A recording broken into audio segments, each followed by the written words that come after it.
today I thought I'd talk to you about downward facing dog.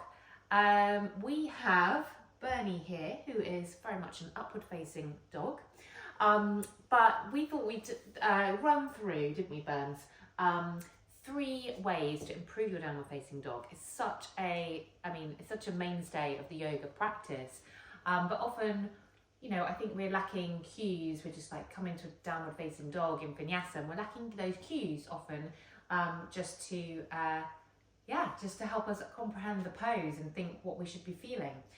There's ways we can make it so active. So I'm going to show you just 3 ways today, but remember there are loads of ways to do any pose. So Burns, if you could come out of the way a little bit.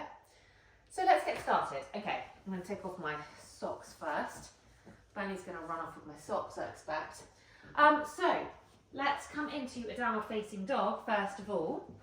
So first thing I would do is to bend my knees and then push through the hands and lift the hip points up. Can you see this gives me a really nice long spine? And then I can, once I've got that nice long spine, there it goes with my socks, I can drop the heels down.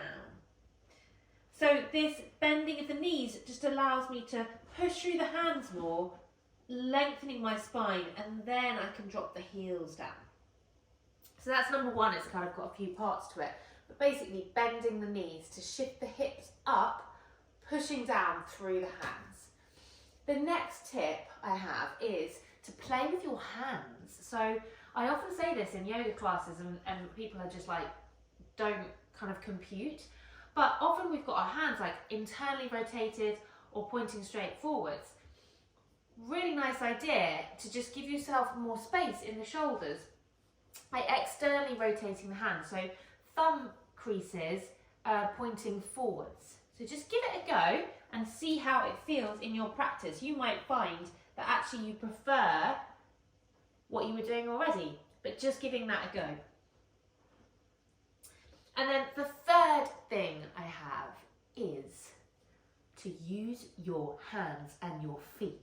So to press down through the hands and to drag back with the toes. Your heels do not need to come down to the ground.